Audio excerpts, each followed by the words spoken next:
in Yu-Gi-Oh late women in Yu-Gi-Oh weirdly always is sidelined just because it's a weird shonen issue.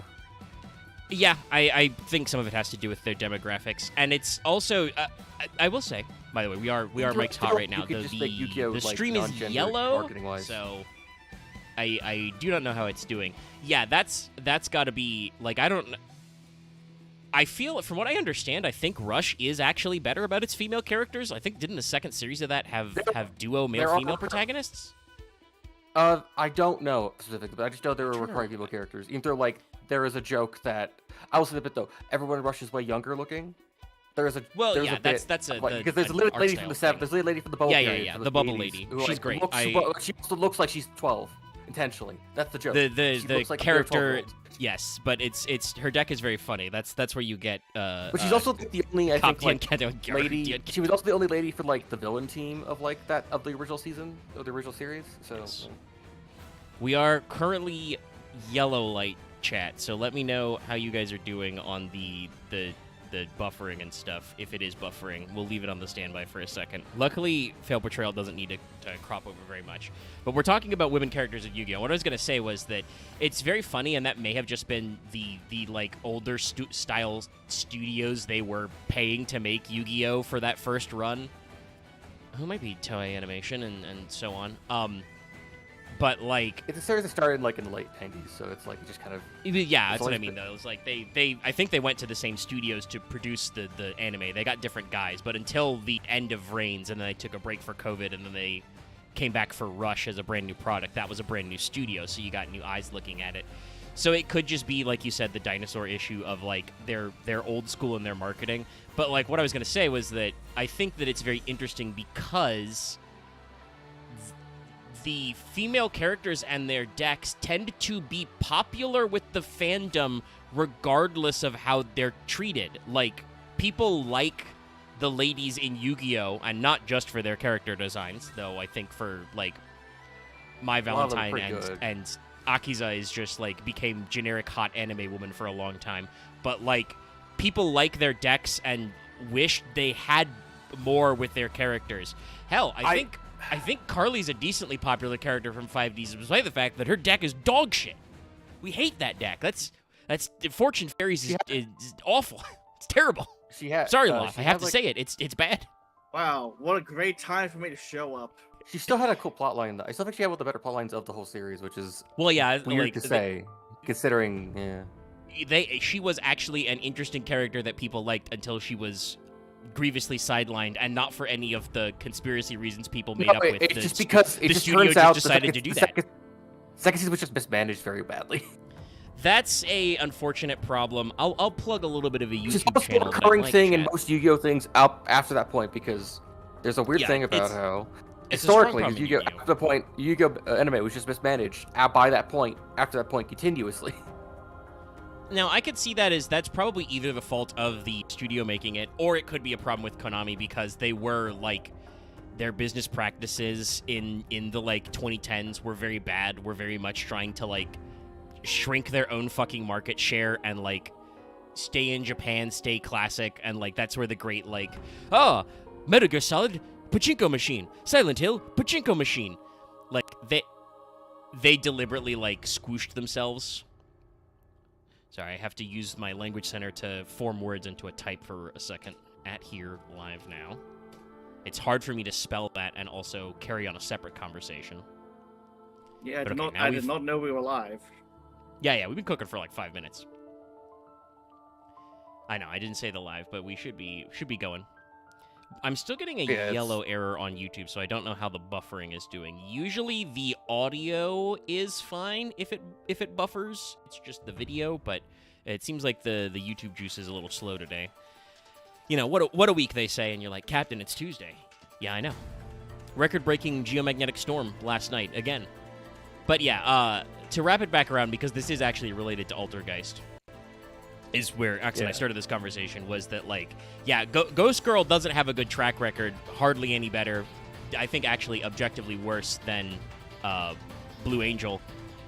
And, like, so it's really weird to place because, like, it doesn't have a good showing in the anime, but I was mentioning this up earlier. I'm pretty sure Altergeist was meta for formats in, like, I want to say, like, 19 or 20. Like, in those years, it was a deck that was good. People were playing it. That's when Mr. Zeef was doing his own, competitive run with Altergeist. Yeah, it's a really weird spot for... It's a good deck. It's weird. Yeah, it is a good deck. What I want to say is it's in a really weird spot for us because we only had access to, like, the very first wave in Circuit Break, all of which were very high rarity. So I don't think in Prague we ever really got to play with it. I know a couple of people were chasing Altergeist, and I think even myself, I was interested in the deck because I'd never played it before, but I don't think anybody built, like, a good Altergeist list. So it's in this weird spot where, like, I think to myself, oh, that deck's pretty neat. It's pretty cool. But other than, like, some of the basic bit stuff like Meluseek, I don't hardly remember what Altergeist does, other than it is a weird spellcaster deck. It's all spellcasters, chat. Spoiler.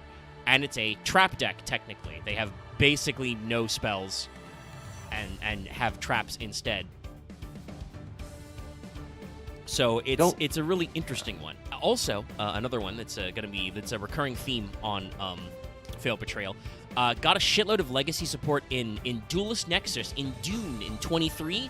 Unfortunately, the year 2023 was a really hot year for Yu-Gi-Oh! So most of that legacy support didn't do anything. But yeah, they have, fairly modern era support. Also, actually, we were in a pre-stream conversation chat, so I forgot to mention this earlier. Sorry for taking up a little of your time there. But I was going to say, I warn everybody ahead of time if I end up being a little out of it. It was incredibly fucking cold last night, and it's been cold all day, so I did not sleep good.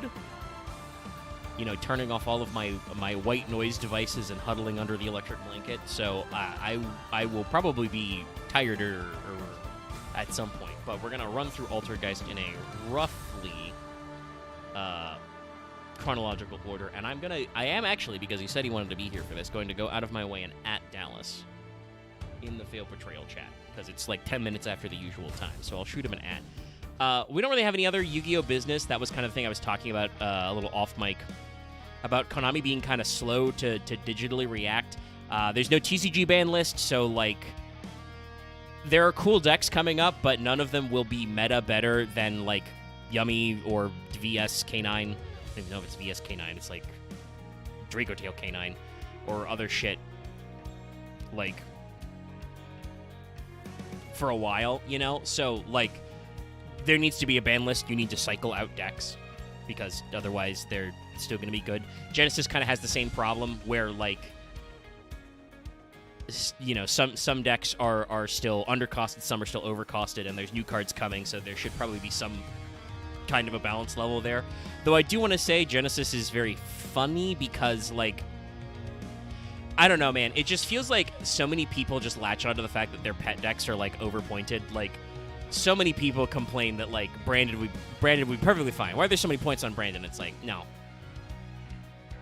I played for an hour against a guy in Master Duel, in single elim, playing Branded Draco Tail, and I'm like, no, deserved.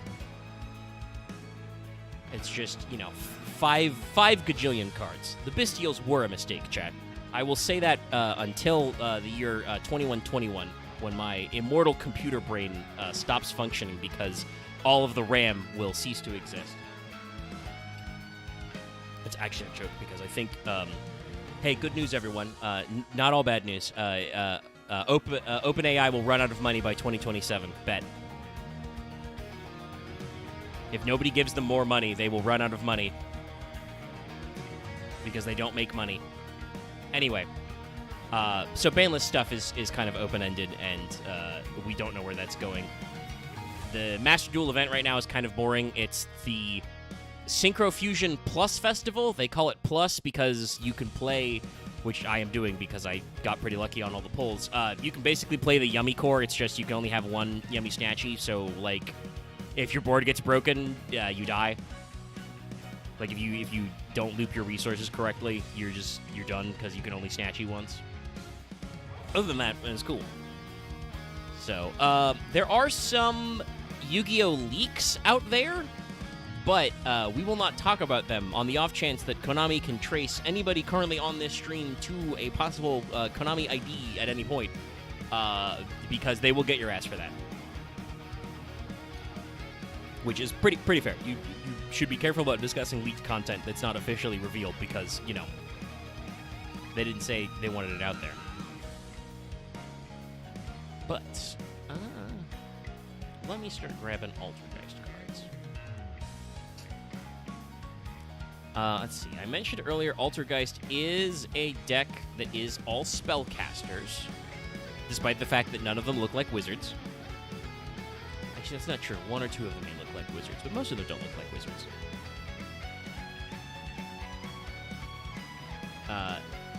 Despite not being Cyberses, even though they very easily could have been, Altered Geist, also, by the way, OCG name is literally Ortageisto, so it's Altergeist. But, they're still very Vrains-themed, I want to say, chat. In that, they have the names of mystical creatures, usually, and then also are named after something electronic. Well, we'll begin at the beginning. We'll be going alphabetical in chronological order, and since, despite saying he would show up, Dallas didn't show up, he can't complain to me about forgetting a card that didn't come out for, like, 6 months. Yeah, that's fair. This is our first one. One of the ones you've probably seen because this was one of the earlier ones. Oh, and this was also a common, so we did get some of these if we open... Yeah, we opened Circuit Breaking Frog. That has Boral Load on the front. But this is Altergeist Kunkieri. It's usually how people say it. That's probably wrong, though. Because it should probably be... Kunquiri, because it's named after query, as in the concept of you know, computer databases, and it's named after an Indonesian entity, a kind of ghost known as the. I'm spacing out the syllables in my brain. The Kuntilanak? But it looks like a centaur. Don't ask me why it's a centaur. I think it's so they could actually have it be like, oh, it's still a lady. Well, I mean, the kun part of it is you know, it's a female ghost, so like we could do that, but yeah. The kids like the Uma Musume, right? Well, like this is before year that. 2017, so yes. I know. I think this is before even the global. It's very funny. But yeah, also... The kids like that living fact, with monster girls, right? That for 2017, that's probably more true. I don't think there are hardly any female centaurs in actual Greek mythology. You know, that technically could be, because it's like, it's nothing they said that centaurs were only dudes.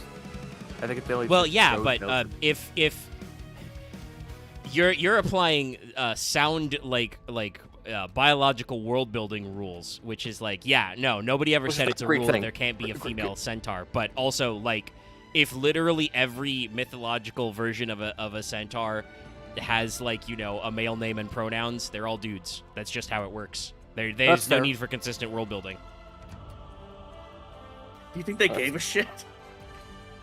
I mean, a lot of Greek storytelling was kind of more parable kind of stuff. I mean, yeah, though the arguably, like, I would say to tangent wildly, but from a mythological standpoint, I'm pretty sure the centaurs are representing, you know, raiding horseman tribes from like upland of Greece that the ancient Greeks fought and did not like. Similarly, the Amazons were probably a similar tribe, like across the Black Sea or whatever, that may indeed have had warrior women, because we found some burials over there in Scythia. who, were aggressive to the Greek city-states before they were real good at writing stuff down. Actually, that's not true. Also, they had a Greek dark age in the middle. They had good writing, and then they squibbled it for a little, and then they figured it back out again. But yeah, Kunquiri is a centaur with a horn. A unicorn. Now, keep in mind, spellcaster, still a spellcaster. All of them spellcasters. But they are an Earth spellcaster, level 5, 0 attack, 2400 defense.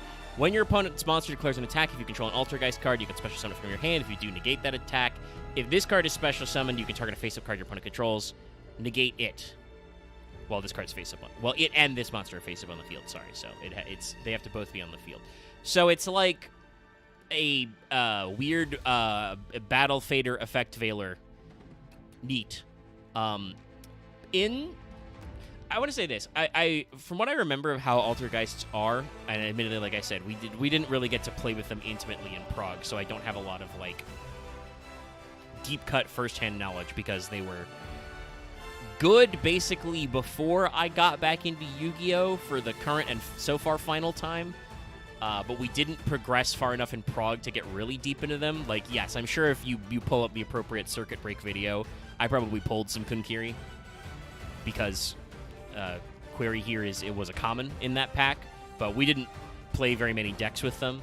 So I assume that Altergeists were probably better in the actual Vrains format in MR4 because those games could be slower because of the need to, go for extra deck building. If you're not just Firewall FTKing your opponent, you may actually have to, have some interaction back and forth.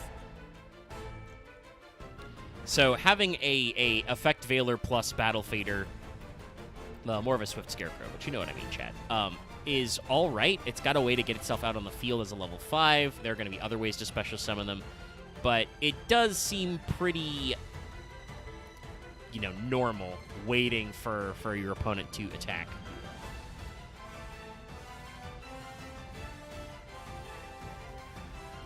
So let's go down the list. Here's another one that the people at home have probably heard of. Next is, with a much easier to pronounce name, Altergeist Marionetter. Which is, it's just Marionette and Network. I mean, yeah, that looks pretty good.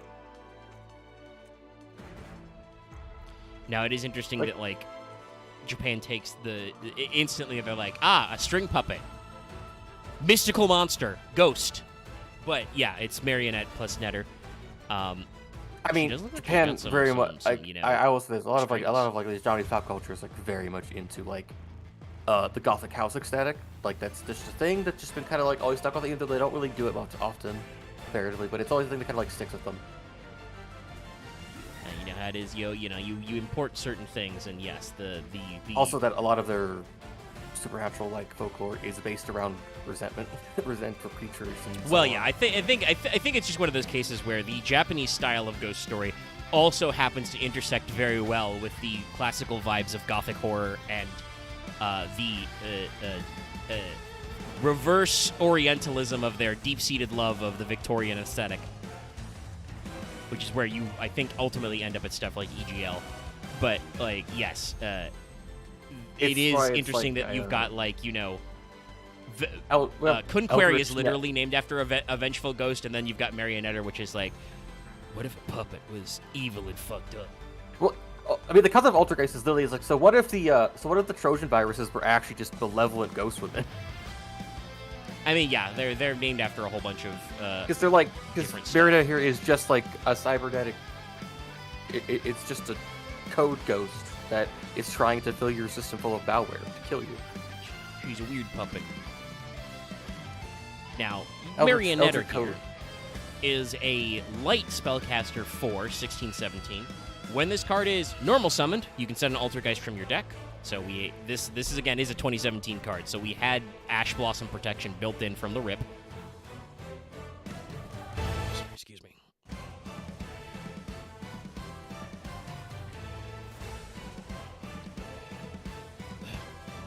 Hold on, I take a drink of that. go shortly. Ugh. Oh, glad to have had you for a couple of them.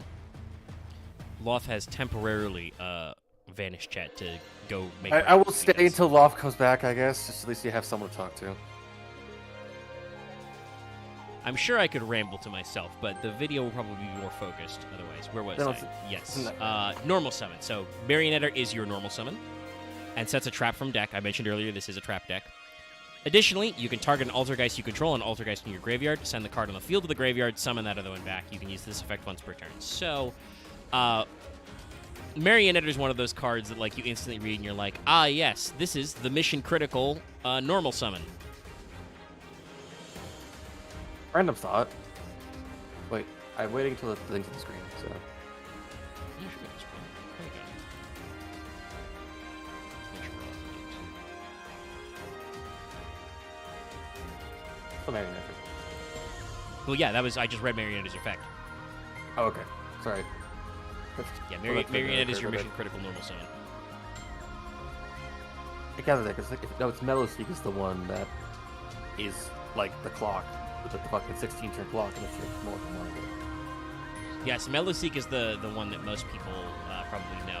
I will say I don't know if they meant something by this or not, because it is, you know, the conversation actually I had at the start of this was about a little bit about MBT's video about brains and stuff. So I have a better high-level overview of the show. Honestly, they really should have just made like fucking side arcs about the other cast members, and that would have been at least like, I don't know, give them more time, but also like let them like flesh the other Reigns characters manga out. Well, actually, if there was a Reigns manga, that would have its own problems because the Yu-Gi-Oh, the guys who write the manga versions of Yu-Gi-Oh anime will just go off on a tear sometime. They'll write their own shit, and I'm like, who approved this at editorial? But Reigns is very focused on attributes, chat. There's this whole thing with, like, the 6 elements, and then there's 6, the 6 AIs. So, like, it probably means something thematic that Altergeist is a multi-attribute archetype. They are all monotype in that they are all spellcasters, but they are all a bunch of different types, just like Code Talkers, as opposed to, like, Salomon Greats All Fires, you know. Yeah, it's because I don't think Ghost never had really AI, so it didn't really matter. Well, yeah, but also like they probably have something going on. They really should have just made a side arc about Ghost Girl, or like I don't know, like let her and other people do stuff, just like other people do things sometimes. But like that's the thing that's like I also hate about Shonen where sometimes I feel like I think the protagonist is never allowed to make choices that are interesting outside of just like doing the fight stuff, or sometimes they're not written to be complex in a way that works outside of the framework. But well, I mean, yes, Axe, if you are experiencing a thing where I think your media literacy and your target audience age is, funnily enough, as one of the younger members of the cast here, is older than the intended audience work, and some people are just little soft-serve media babies. If it's actually honest-to-God shonen, if it's from the shonen region of France, it's aimed at 12-year-olds in Japan. So yeah, no, usually shonen characters are, like, very simplistic and, like, not doing, like, complex things because they're not supposed to. And, like, I do think sometimes people, like, try and give, like, that demographic of show a little too much credit that, like, yeah, you can do multi-age appeal, but, like, most of it is written to make magazine sales, and it's aimed at, like, you know, people somewhere in their teenage years. I work because I like this. I like action stories, but I also like romance stories. But I don't like them when they're on their own. I like them when they're both together at the same time. So, well, you know, when they are on their own, you can get a little too lost in the sauce of like the genre. I like it when it's mixed because I really feel like it's nicer because it means they're both like not the core point of the story, so you can mix it together to actually like have variety and diversity and actually like deeper level thought about ideas. The unfortunate problem is that I don't actually know if Japanese teenagers buying Shonen Jump magazines still think girls are icky or not. The amount of fan service in some of these some of these mangas would say the other way, but I think the editors at Weekly Shonen Jump think that girls are icky. I'll say it. What are they going to do? It's weird because it's like, in some ways you see it's not, but I think it's also because I think like Yuri is so weird. Like I'm a weird. Well, I mean. Also, I feel like male Yuri fans are weirdos, so... I mean, it's a genre that goes way back. I think you have your own things to unpack there about the genre, but I think you can be supportive of both types of storytelling. Like actual factual, like for realsies, classic Yuri manga is usually not in the shonen section for several reasons. No, I know. It's just more of like there's a weird overlap between shonen fans and people that also read Yuri, and it's like, but I don't want to diatribe. I'm really sorry, man. I didn't mean to. Because it's like I just have this whole weight about how like Yuri is really this thing about like a lot of male readers don't actually want a male in the picture because it's involving this weird like self-loathing kind of like cycle and like loneliness cycle kind of shit. So. I mean, yes, you're talking about the issue of self-inserting versus going other ways, but I think there's a lot of complexity in the genre that we don't need to paint too broad a brush with everybody. Because there's always been strong cross-market appeal of Yuri titles aimed at lesbians and also at a male audience and also at a hetero-female audience. You can get cross-market appeal, but then there's the flip side of also boys love titles go the same way. Periphery demographic is a whole conversation that is probably relevant to Yu-Gi-Oh, but is not relevant to right now. This is Meluseek, by the way. This is one we talked about. Okay. What was I going to say? I started this by talking about the attributes. Sorry, this is me being slightly... She's a multi-attribute deck because... Yes, she has a multi-attribute deck because she does not have an assigned AI. And Vrains probably did mean something by that, but I don't know what, because, well, what I was saying was that because I watched that mattered. MBT's video, like, I have a pretty decent high-level grasp on the plot structure of Vrains, but MBT doesn't know because I don't think a lot of people know that, like, what the fly-on-the-wall type shit is, right? Of, like, why we made certain creative decisions about Vrains. We have some of that input on, like... the original idea of Vrains at the end was about to be, like, the world was supposed to end, and we had a battle at the end just out of pride kind of thing. Yeah, but, like, for old-school Yu-Gi-Oh! Manga, we have material with Kaz over the years, Kazuki Takahashi. We have some of that from GX because they've been doing, like, anniversary interviews. I think we have some stuff from 5Ds, but I don't think Vrains is old enough that we can, like, comfortably ask questions about what the hell was going on and, not possibly embarrass some of the people working on it. Yeah. Which is a thing that unfortunately happens with lots of production. Actually, that reminds me, I was going to completely plug something different, but I think I cut myself off by making that joke about Fortune Ladies and introing Loth. But what I was going to say was to plug another YouTube channel that people may want to check out. Not MBT, also not Yu-Gi-Oh! Related directly. But Redcon 404, he does some very good anime retrospectives, and his big ongoing project is a series of Gundam retrospectives, which are pretty caught up. Like, his last couple of big ones was, we're all the way to the IBO years, which many of you were... Actually, I would say most of you watching now were alive for. I don't actually know that about, Mobile Suit Gundam. I wasn't alive for that, so, we may have some older skewing audience, but it is what it is. But, Sunrise and Bandai and Gundam in particular, but also I know this problem happens with other non-Gundam mecha anime. There's a real problem with, like, the budgeting and structure of shows that I don't know if at all, like, it just happens, like, with some of the Yu-Gi-Oh! Projects as well. Like, the number of times he did a video that was like, so Sunrise ordered 52 episodes, but cut it to, like, 44, 13 episodes in, and it's just like, interesting. I wonder if this caused problems. The answer is always yes. Because the production committee almost always, when you've got that many episodes, plans for that many episodes, and when they get cut, it's bad. Sometimes they don't cut episodes, but they do run out of money for that many episodes, and that's why you get clip shows, chat. But it makes me wonder if Vrains had similar behind-the-scenes problems, because you can also get other, he said, she said type bullshit. But Meluseek is a water spellcaster, is level 1. Does say first line of attack effect text. Also, I should say 500, 300, if you weren't doing the math earlier when Axe called this a 16-turn clock. This card can attack directly. When this card inflicts battle damage, target a card your opponent controls, send it to graveyard. So this is targeting, but it is not destruction. It's a very important distinction, gang. I have to get going shortly, so I'll say I had thoughts I put down. I sent them to you, Vega. You don't have to say them if they don't work, but they were just I want to put those down. That's fair. That's fair. I don't think I did it on stream because I don't think it fit. It's okay. I was planning on tabbing over and reading them, but then you interrupted yourself. It's funny. Where was I with Meluseek? Sorry. Like I said, I'm a little tired today, Chad. I did not sleep good, but I wish I could be here the whole time. I just I can't. I know you have 10,000 Pathfinder missions to clear. Not 10,000. It's more of I'm only level 6 to like a level to around a 5 to 12 campaign, and then we also have the 13 to 20 thing immediately after that. The same characters, and then we'll have a sequel thing depending how that goes. So yeah, I should get going because yeah, I will talk to you time doing the other thing. But it's why I hope we can do this on Mondays. It might ruin.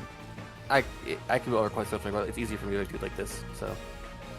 Like I don't feel like Lucky would. I don't feel Lucky will mind not doing. I don't feel like Lucky would be against us doing co-op games on Tuesday. Yeah, we'll see. I know he has company over Monday sometimes, so I need to talk about it. But we'll discuss that in future shows and set up and other stuff. From the moment, we do have a stream on Monday that you should go check out because we're almost done with RE5, so you can catch the whole thing soon. But the thing about Meluseek is it's very important card to the deck. So what I was gonna say, let me start from the top, the whole top, Chad. Now that you guys care, you're quiet as a deer mouse today, Chad.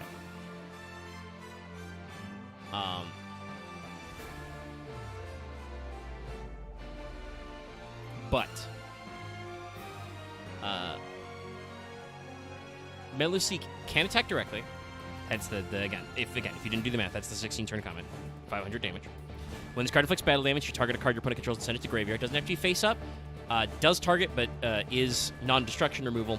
And then if this card's sent from the field to the graveyard, add an Altergeist from your deck to your hand. Except Meluseek, you can only use this effect of Meluseek once per turn. So hypothetically, if you inflict battle damage multiple times, you can do multiple sets. It's just not common. Have fun with that. But yes, this is another card that I think is very instrumental to the archetype, but it's interesting that this doesn't really showcase this does not really show you off sorry,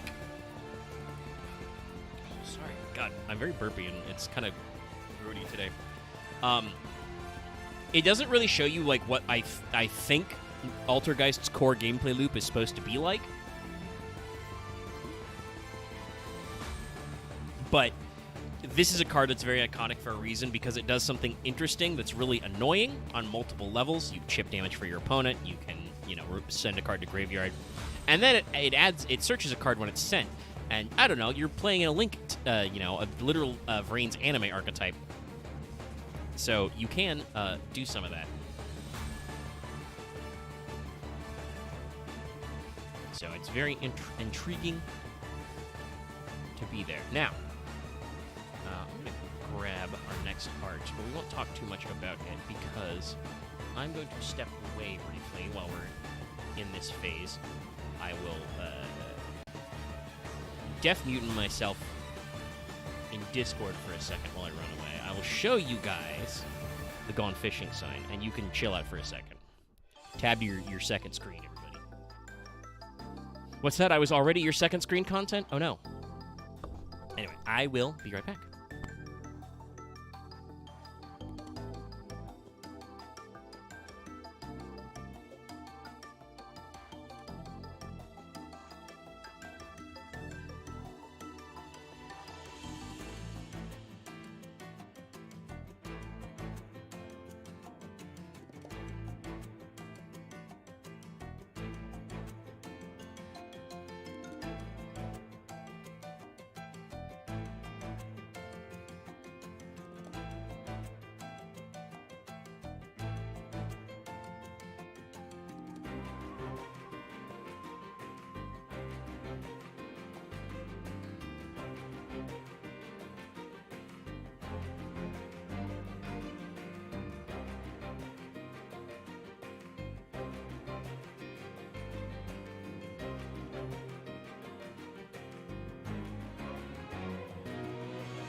We should be back up.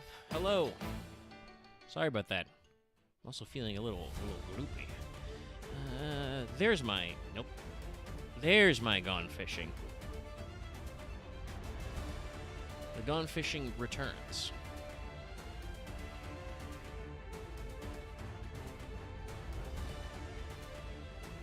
Okay. Sorry, that's not me, like, psyching my... Well, I am psyching myself up, but it's more about trying to pronounce this. Okay. So, it's a portmanteau of silky and ubiquitous. So it is silquitous. I've heard some say silquitious, but I think that's one too many I's. Silquitous. What's the OCG pronunciation? Shirukutatsu. Yeah, it's nothing. That doesn't teach me anything. Also, despite being called silky, this is more in line with a Cyrid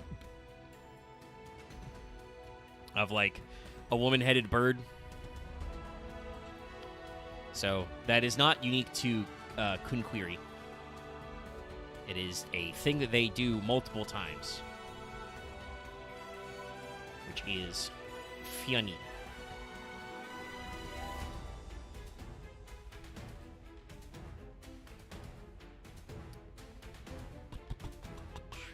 But yes, this is another one that's kind of important. Silk is a wind spellcaster, level 2, 800 attack, 1500 defense.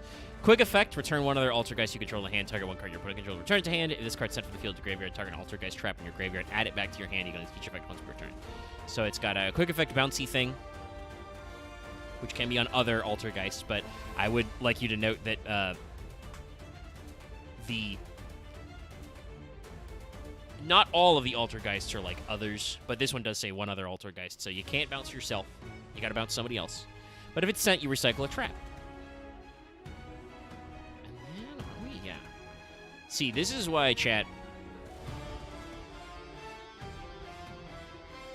I'm like... Sorry. I'm like, in a spot where I'm like, man, Altergeist was out when we did Prague, and it's like, yeah, no, we did Circuit Break for sure. I don't think we got a lot of good cards for it, and also, there's really not a lot of them early. So we now get our first Link monster.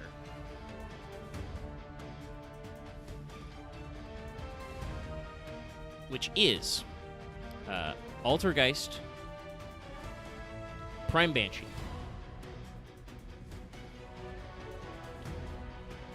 Which is a Link 2. So, your first wave of support, well, we will talk about some of the traps they had, because they do have some traps as well. You've got Kunquiri, Marionetter, Meluseek, Silquitous, and then Prime Banshee is your only extra deck target.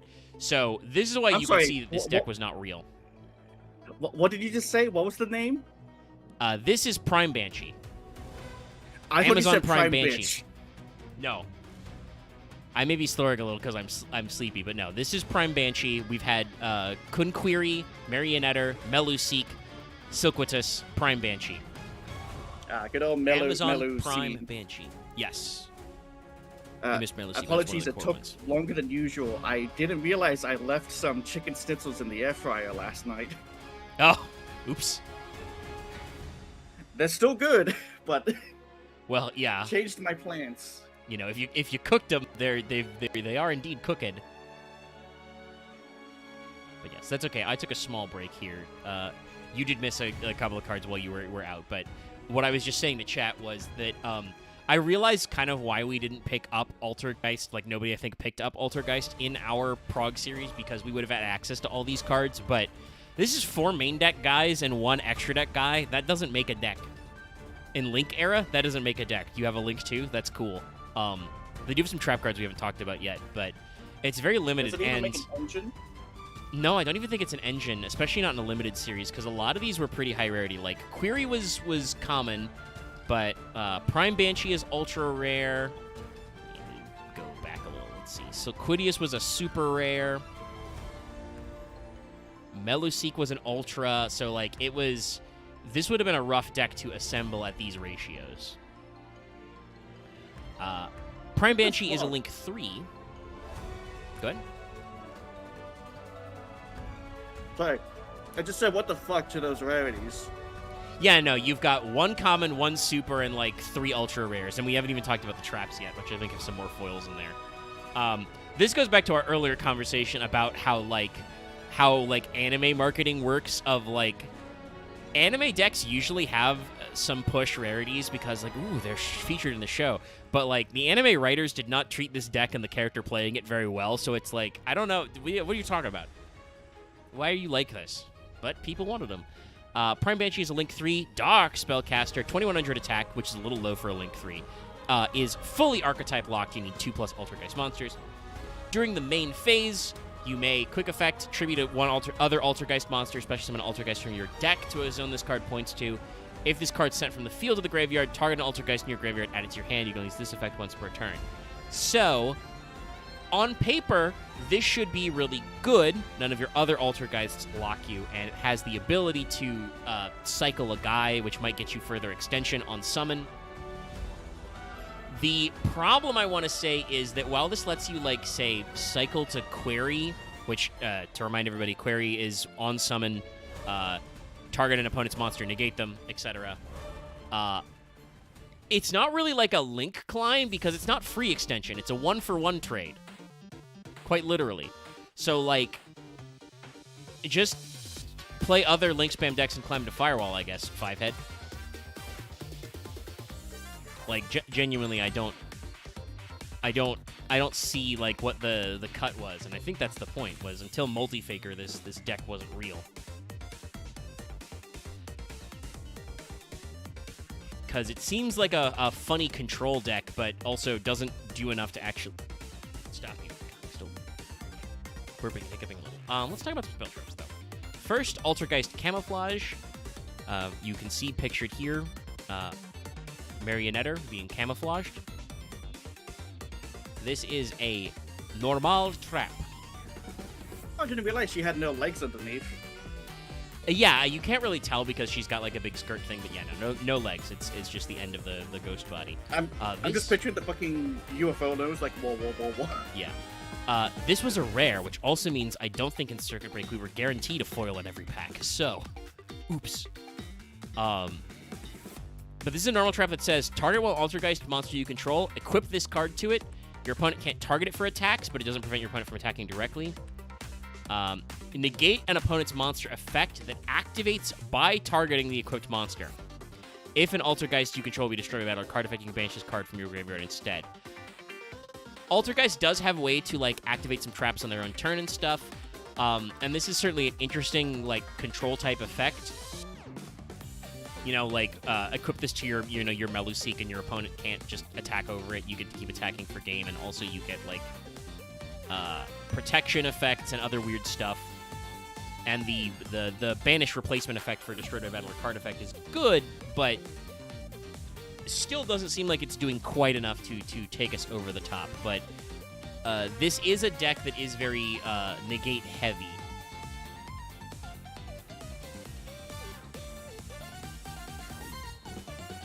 Next is Protocol. Spell traps are mostly going to be Altergeist do things. Protocol is Meluseek swims into sea, data sea.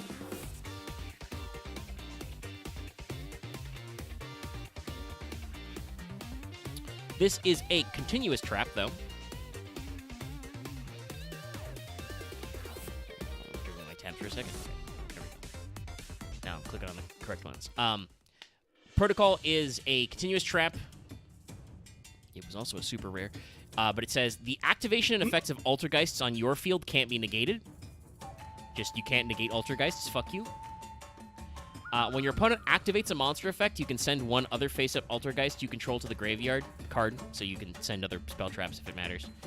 Negate their activation, and if you do, destroy it. You can only use this effect once per turn. So they don't have an Omni, like, on a monster, but they have a continuous trap card, which gives you negation protection, and also gives you a monster effect negate. So you can see kind of the control style here. Yeah.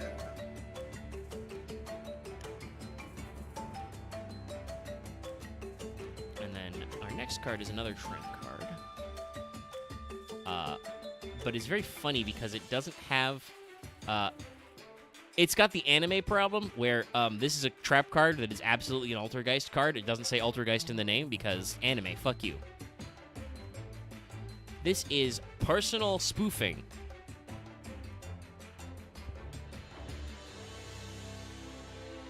And you can see Marionetter, I don't know, controlling some sort of worm. You know, you get it? Do you get it, chat? A worm in your computer? A computer worm? A worm specifically for your computer? Did you get it? Did you get it, chat? Did you get it? Did you get it, chat? Did you get it? Do I just keep saying, chat, do you get it, until somebody in the live chat types, I get it? But did you get it, chat? No, I can't commit. I'm that's not my style of doing a bit. I can't commit to do it over and over again until you guys either log off or hit me back. I'm too tired for that. And sadly, I stepped away because I had to fix up my sandwich press, so I didn't even hear the bit. I don't have wireless headphones like you guys. I was just asking chat if they got the joke that personal spoofing Marionetter's controlling a worm, some kind of computer worm, a worm that's in your computer, eating your data. Boo! A data worm. Boo Do you this get it? man! Do you get it?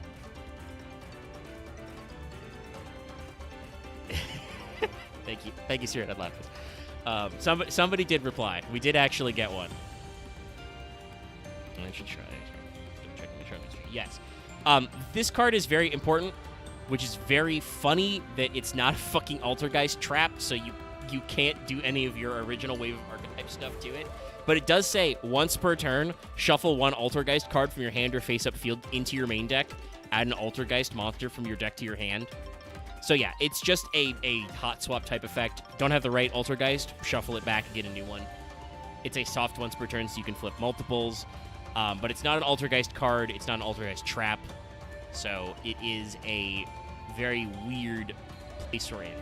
So yeah, doing this kind of look at the first wave of Altergeists, I kind of understand why we didn't make anything of it, because it was a relatively high rarity archetype for basically no payoff. You had one Link monster that was a Link 3. There was no, like, Link 2 to climb through in Circuit Break in 2017. They had some traps that were interesting and some ways to get to them, but nothing crazy enough to get there. It's like they were released to die. Honestly, I mean, again, you know, that's some people may have that opinion about Ghost Girl, the character who played them in the anime, who does not have a very good win rate. But yeah, it's funny when supporting characters get jobber archetypes. But the funny thing is that I know that eventually this deck did become a meta deck. Like, it was a ranked, for lack of a better term, deck, a tiered deck for a little bit, I think in like 2019 when it's got that wave of support. This is Altergeist Emulate Elf. Ha! Which I think technically the original OCG spelling's a little better because it's just Emulelf, but they had to put Emulate Elf in there. Now you may think this is a monster. Fuck you, this is a trap card. What? But also, double fuck you. Special summon this card as an effect monster. Spellcaster, light, level 4, 1400 attack, 1800 defense. This card is also still a trap. So it's a trap monster. If summoned this way, while it is in the monster zone, other Altergeist traps you control can't be destroyed by card effect, and neither player can target them with card effect. So you have a trap monster. It can give you more link material, but also it protects your back row when it's out there. It is an archetype card, which becomes an archetype trap card that becomes an archetype monster. So, like, not the worst idea, but definitely very, very funny to run through. The one that probably most of you are going to recognize, though, it's the one I used for the thumbnail and the joke I used here.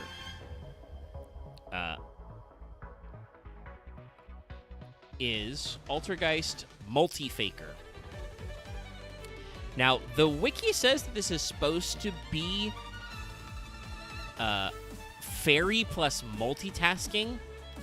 If it is, though, fuck you, Konami of America, there should be an AE or an AI in there. So it's Multifaker. But it just says Multifaker, which, like, doesn't say anything to me. I don't know, man. I don't really think it looks like anything other than maybe, like, an evil crab. You can see it. She's got some big-ass horns, I guess, chat. But this is the card that came out in Flames of Destruction in the middle of 2018, which is one of the key parts of making this deck actually do something. Multifaker is a Dark Spellcaster level 3 with only 1200 attack and danger defense, but if you activate a trap card, except during the damage step, you can special summon this card from your hand. If this card's special summon, you can special summon an Altergeist from your deck in defense position, except Multifaker. You can't special summon the turn you activate this effect except Altergeist monsters. You can only use each effect once per turn. So this is the card that gives your deck some actual gas. So Multifaker lets you summon itself from your hand whenever you activate a trap card, as long as it's not the damage step. So, you know, you're going first, you set some continuous traps, you flip them. You can just summon Multifaker. That gives you something for your other Altergeists that tribute Altergeist to do, and also instantly summons another Altergeist from deck. You can use that to summon Query to negate. You could use that to get Meluseek on board to get that going. Marionetter, I believe, is only on normal summon, so that's not a good rip. But Silkwatus's effect is a quick effect to bounce too, so you could activate a trap, summon Multifaker, summon Silkwatus from deck. Quick effect, bounce Multifaker back to your hand. You can't use it again this turn, but you can use it again next turn. Bounce a card your opponent controls. So, like, you've got a lot of these, like, little key interactions. I think... Chat, correct me if you think I'm wrong on this, but I'm starting to sense that I think it would be fair to say that I feel like Altergeist is kind of like the proto-labyrinth of card design. It's a trap-heavy deck that has control elements, that has a lot of interesting interactions with monsters. The main difference is that, as you all know, chat, Labyrinth has 0 extra deck plays at all. So far, Konami has made no effort to give them extra deck cards that do anything. Yeah. I mean, I can kind of see it. Yeah. But on the flip side, as a result, Labyrinth is slightly more generic because usually you only get locked to Fiends as a result. Because it's, you know, they have to give you semi-generic summons because otherwise you can't say you can only special summon, you know, Labyrinth monsters for the rest of the turn, and then you literally can't access the extra deck. There's nothing in it. So, like, kind of like learning back and forth about their stuff. But Multifaker is a great addition to the deck that actually makes this deck, like, do things interactively on your opponent's turn, which is good. You need a little bit of that. Because, you know, it is... I think it's not unfair to say that this is a control deck. You know, it's trap focused. What deck would it be if it wasn't control? Combo! We're gonna make fire. We're gonna summon a bunch of Altergeists, and we're gonna make Firewall Dragon. Fuck off. So now let's go from a card that, if you have heard of Altergeist, you've probably heard of in Multifaker, to a card you've probably never heard of, because I didn't remember this one at all. This is Altergeist Pixiel. So it's probably Pixie plus Pixel. Aww. Which is funny. Very cute, yes. It's just a Weedle guy. You know, got some weird plug arms, got some little wings, you know. Looking cute. This card is a level 1 wind spellcaster that says you contribute this card, activate the top 3 cards of your deck, add 1 Altergeist from your hand, so on the rest of your graveyard you can use this effect once per turn. It's not an awful effect, but there are cards that do this better. And, like, it already seems like between, like, Meluseek, Multifaker, personal spoofing and shit, you have a lot of ways to search anyway. Not that you mind sending cards to graveyard, because that can set up some of your other plays, you know, like, Marionetter, you know, summon back, shit like that. It's probably just a low-level option. Like, oh, we know you like searches, but here's another one. Yeah, I'm pretty sure it's probably entirely cut from, like, modern deck lists. And, again, Konami already knew this wasn't super good. It was only a comment on printing. But this is the kind of card that, like I said, if we'd gotten this far in Prague, you would have seen us repping. Like if somebody was trying to make Altergeist work, they would be like, well, I have to play to my strong suit, so I will play 3 Pixiel because I can't play anything better. I think, genuinely, again, talking about the Labyrinth comparison, Absolute King Backjack, much better, generic piece of tech.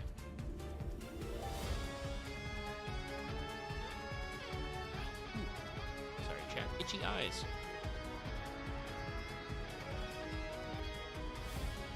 Okay, looking up YGO Pro and typing in Altergeist.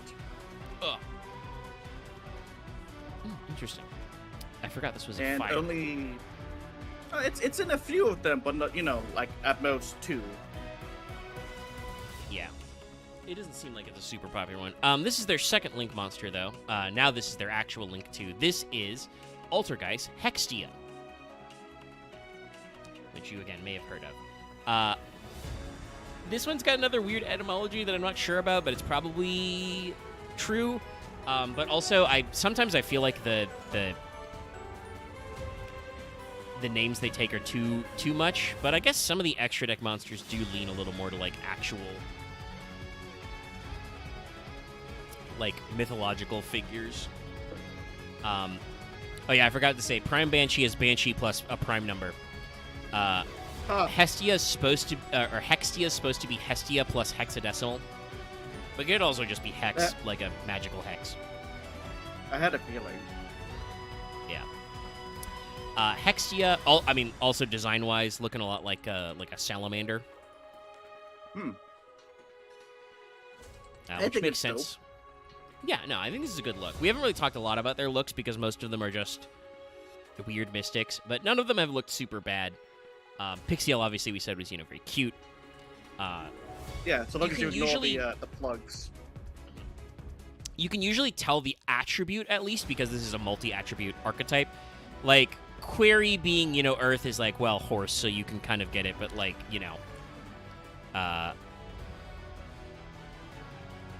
Meluseek was water, and that was pretty easy to tell, and there have been a couple others that are like, oh, yeah, I can vibe with this. Yeah, even Pixiel being wind. This is light, right? No, this is fire. That's the joke. I think I said that earlier, yes, but I may have already anteed it. But yeah, the one that's, like, I think Marionetta was light, and that one's a little harder to tell. Oh, yeah. But most of them you can kind of tell what they're going for, so the design language is pretty easy to follow. Hextia is a fire spellcaster, Link 2, 1500 attack, exactly 2 Altergeist monsters, so, we're Konami seems to be learning about the generic extra deck problem with generic Link monsters. I won't say that they won't, get worse, but we're still very narrowly focused on Altergeists here. Gains attack equal to the original attack of each Altergeist monster it points to. However, it has L-shaped arrows, so it will literally only ever point to one Altergeist monster. It has middle right and bottom center. Just the zone math, you can't point at a monster to the right and also point at a monster to the down. It's not how that works. Yeah, but still, yeah, it got 1500 attack, so it can do some pointing. When a spell trap, if you Snake Eyes a card behind it, if that works. I don't think that would work because those cards don't count as monsters. Okay. And it says gains the original attack of each Altergeist monster it points to. In the back row, it would technically be pointing to a continuous spell if you used Sinful Subversion. But, yes, when a spell trap card or effect is activated, quick effect, tribute an Altergeist monster this card points to, negate the activation if you do destroy that card. If this card's sent from the field to graveyard, add an Altergeist to your deck to your hand. You can only use this effect once per turn. So note, the spell trap negate is not once per turn, but because it does require you to attribute specifically where you're pointing, it can be hard to do it multiple times per turn. But they already had a monster negate with Protocol, Hextia gives them a spell trap negate, which is important for the control. Also gives you a tribute effect, which, many of your Altergeists have effects when they're sent from the field to the graveyard, so you can proc more effects that way. And it adds another Altergeist. So this is a deck that's very good at cycling, I want to say, very good at the grind game, because almost all of your monsters float into something. Like, they may not summon back, but almost all of them are like, oh, this card's just sent from the field to the graveyard. Add a trap from your graveyard back to your hand. Or add an Altergeist from your deck to your hand. Add an Altergeist monster from your graveyard to your hand. They keep floating, which obviously is good for link climbing, because, you're going to link the monsters off and send them. But also means that if your opponent just start, they break through all your negates and they just start punching you, you're like, okay, well, if you don't kill me, I'm, getting stuff back for doing this again.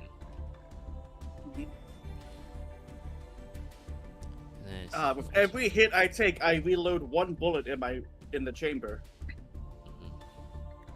Okay, this one's a funny one. I don't think we see this link monster played a lot. This is Altergeist Kidolga. That's a little bit of a translation gloop. It's supposed to be Kidurga. Oh, okay. That makes a weapons. lot more sense. Yes. So this is Durga plus keys, possibly a keylogger. Once you know that it's supposed to be Durga, that makes more sense. Still kind of weird with the dragon feet, but multiple arms, multiple weapons. You're like, okay, I could follow it. I kind of fuck with it. I think it's pretty cool. I mean, she's got 3 sets of, well, technically 4 sets, because you've got the giant monster arms with the spears, but on the normal torso, you have 3 sets of arms, which are doing 3 different cool poses. You've got, relaxed down, you've got, Gynax crossed, and then you've got, are you not entertained? It's pretty cool.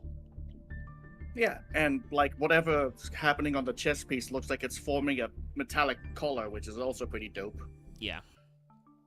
With the singular glowing red eye in this headpiece, this looks also, I should say this looks like a Destiny enemy.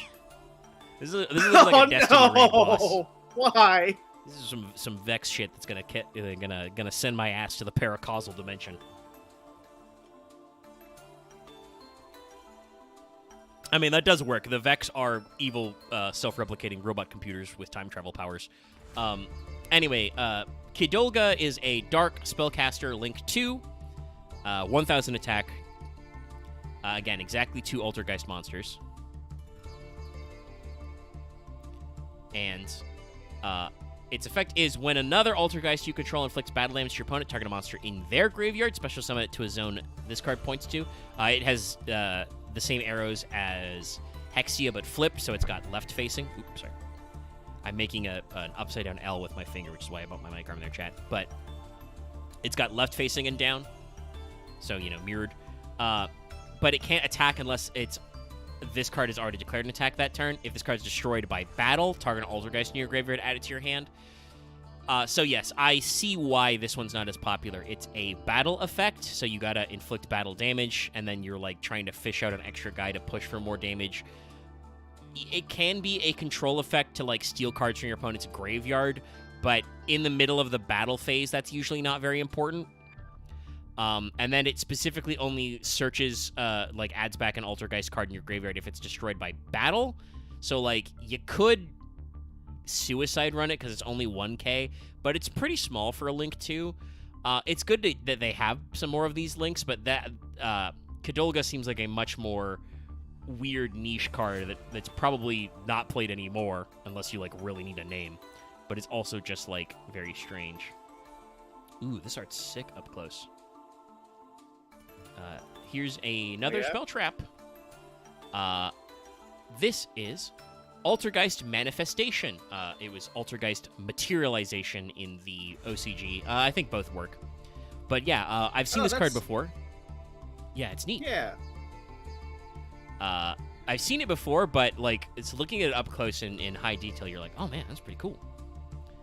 This is, Meluseek emerging from the data ocean.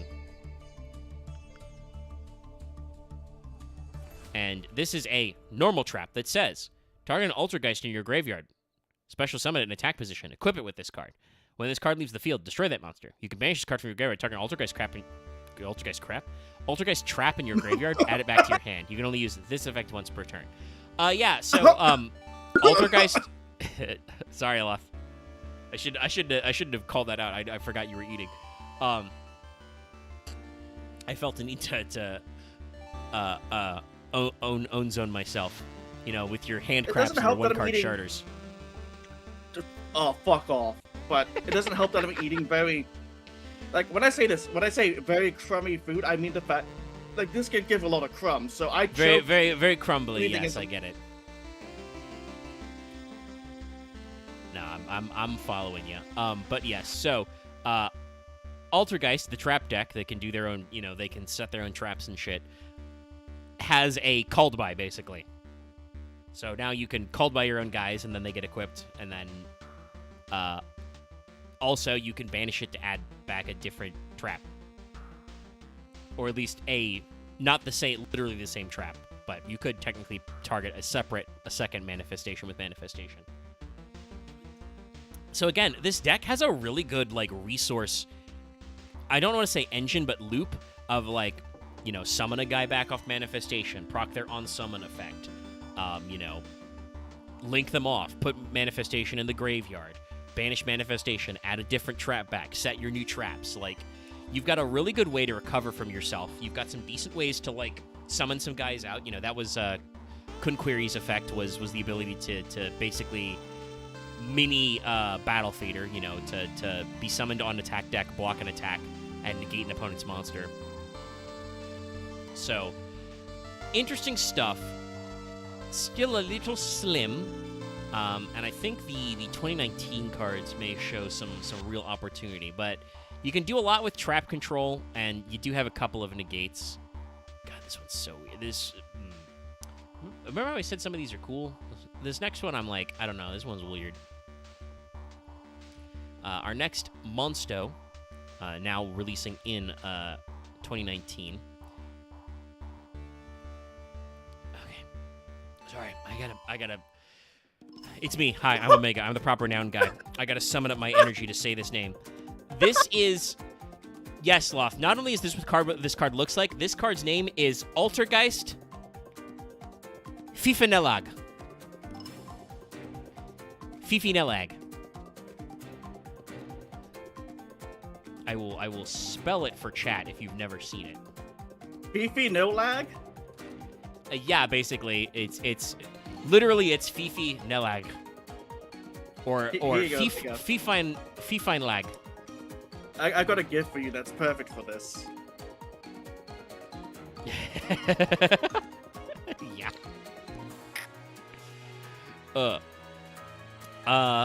What is the fuck is this supposed to be based on? Okay, so it's lag plus Fifinella. That sounds Italian. Oh, Fifinella is a female gremlin. Gremlin? That sounds made up. But yeah, calling it a bee is not wrong. This one's weird. It's like a weird clown bee. Yeah. I don't know. I don't like this color scheme. Remember I said you can usually tell what color they are? Other than the JoJo Menacing stink lines, I don't think you'd ever be able to tell this card's dark. But it is. It's dark.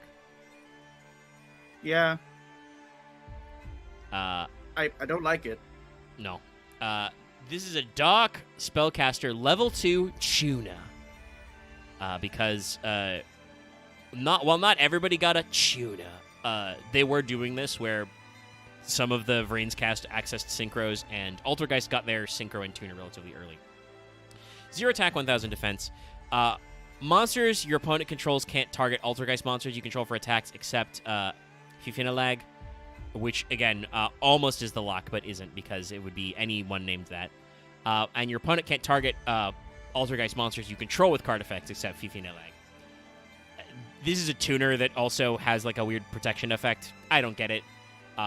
It doesn't seem super good.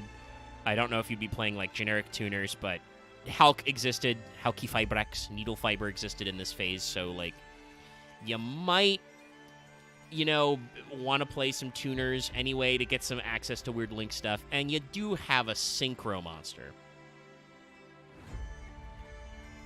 Man, what is with their fucking extra deck monsters and having multiple hands?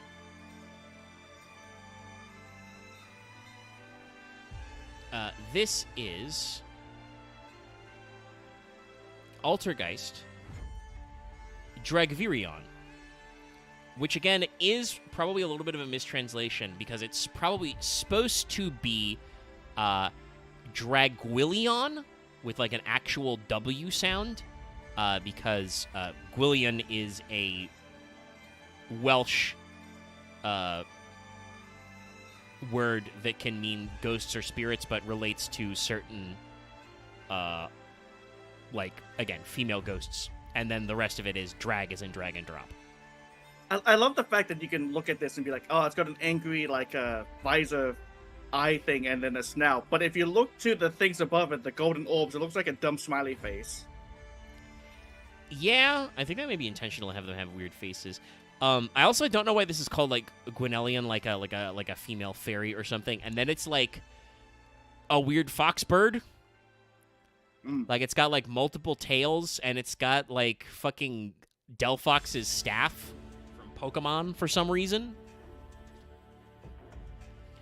Well, weird. I don't like this. I don't like looking at it. But this is their synchro monster. This is a Dark Synchro level 6. So 2 + 4 makes this. So you can make it off Emulet Elf, which is interesting.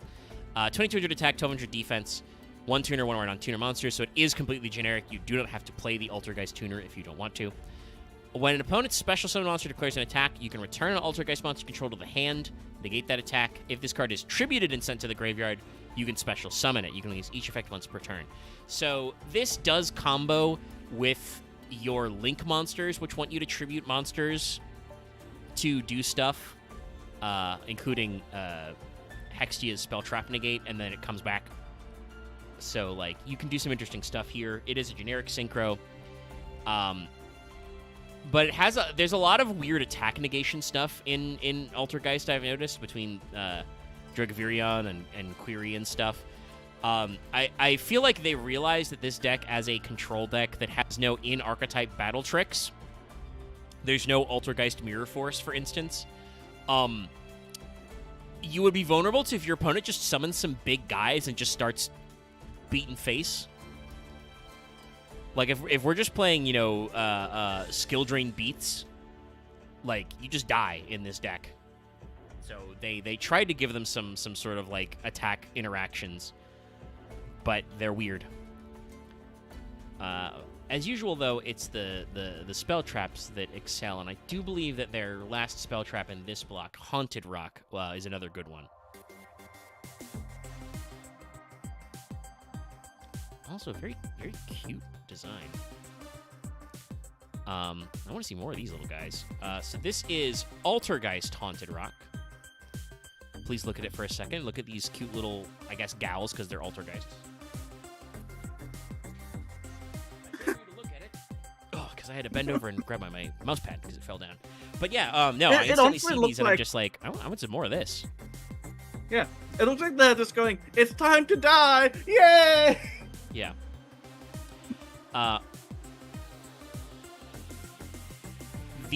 So the name in Japanese is a little more about it because it's Haundeadlock.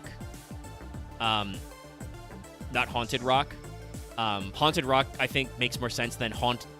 There's not even a T. It's Haundeadlock. It's supposed to, though, be like a deadlock, a computer science thing from when your computer deadlocks. It's trying to do two things at once that are mutually exclusive. But Haunted Rock makes more sense with the way it looks, and it's still cute. This is another continuous trap. And, first of all, has a great line of text that I wish more of their trap cards had. If this card was set by the effect of an Altergeist card, you can activate it the turn it was set. Oh, so just that's straight good. Up, you can activate him. When this card is activated, send one Altergeist monster from your hand to the graveyard. So just, you do have to discard, basically, to get it. But when your opponent activates a trap card, except during the damage step, send an Altergeist from your monster from your hand to the graveyard, negate it, destroy it. You use each effect once per turn. So this just lets you put your own monsters in the graveyard for later. You can use it immediately to set up your plays, because you, as I mentioned previously, Marionetter only works on normal summon. And you get to stop people's trap card plays. Yes. Altergeist Marionetter lets you set directly from deck on normal, and then you can target an Altergeist you control an Altergeist in your graveyard, send the card on the field to the graveyard, and special summon the other. So you can, like, normal summon Marionetter, set Haunted Rock, flip Haunted Rock, discard a card, immediately activate Marionetter to send itself to the graveyard to summon back the card you sent out of your hand. And you can use that for extension. Also, activating it on your first turn lets you summon Multifaker out of your hand, etc. And then, like you said, it lets you negate trap effects. Note, by the way, also that is trap when your opponent activates a trap card. So this means that you can, assuming they don't imperm the set, if your opponent tries to imperm your Altergeists later in the turn when you do something more important than normal summon,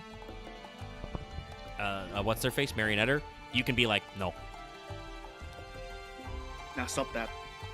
Still also would work, depending on the lineup, would work on the Dominus cards, which can be activated from hand. So, like, this is a card you'd still probably play to this day.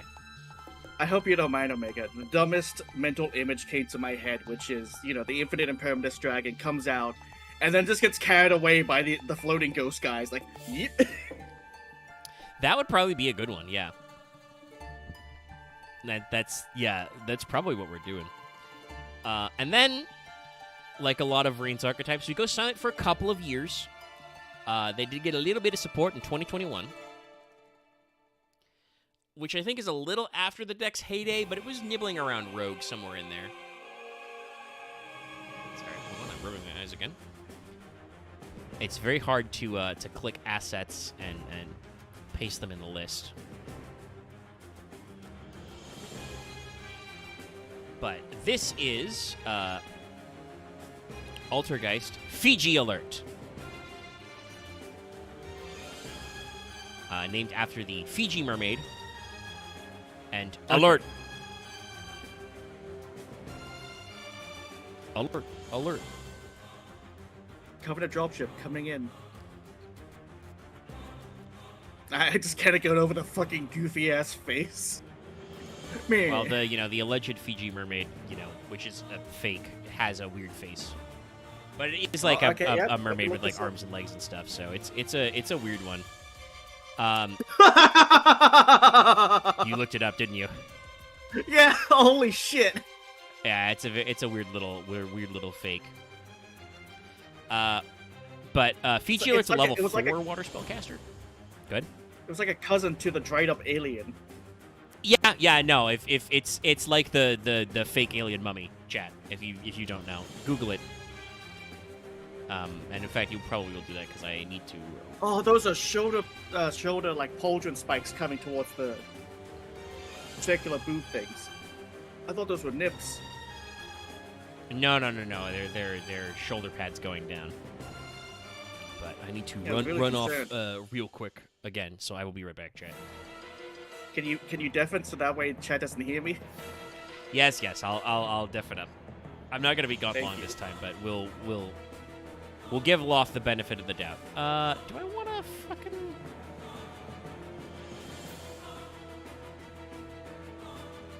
Oh yeah, sorry, I just read your comment, Ark. Yes, no, it's there are some mock-ups or like a paper mache, but yeah, it's basically like a literal sea monkey.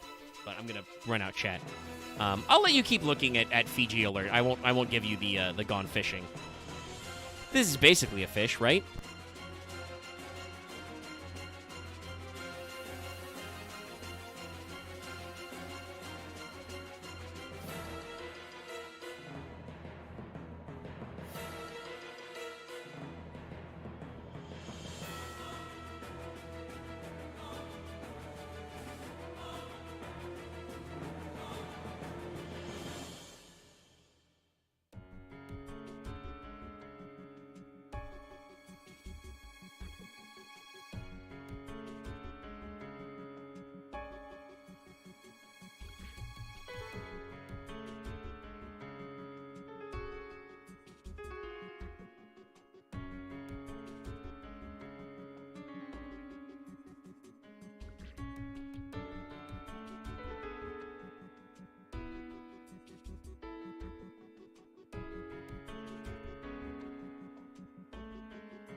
apply the snap test again, chat.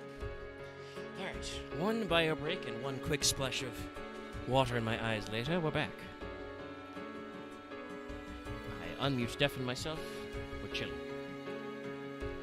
Alright, so Fiji Alert, as I said before, level 4, Water Spellcaster, 1400 attack, 1200 defense. When an Altergeist Link monster is Link summoned to your field, damage step, target one other Link monster on the field, special summon this card from your hand to a zone that monster points to. Also, for the rest of this turn, that monster's treated as an Altergeist. You can only use this effect once per turn.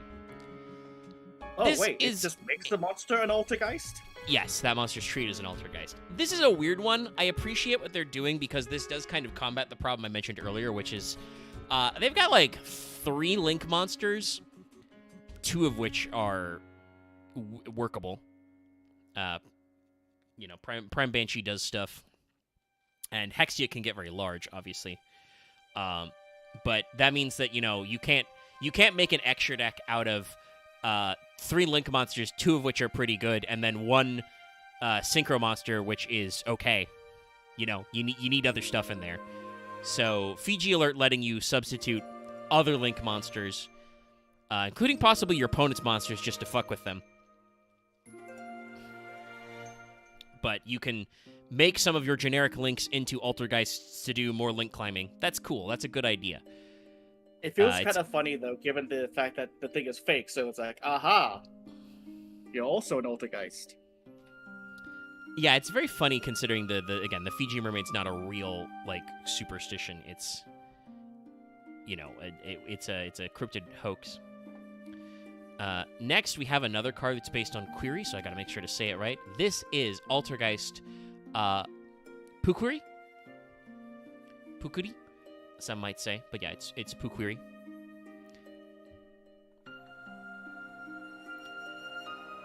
Named after a puka type of fairy. That's with a C, by the way, chat. This one's just a lady. Many of the others have been feminine. This is just a lady. And she even has a weird Yu-Gi-Oh! Spellcaster hat.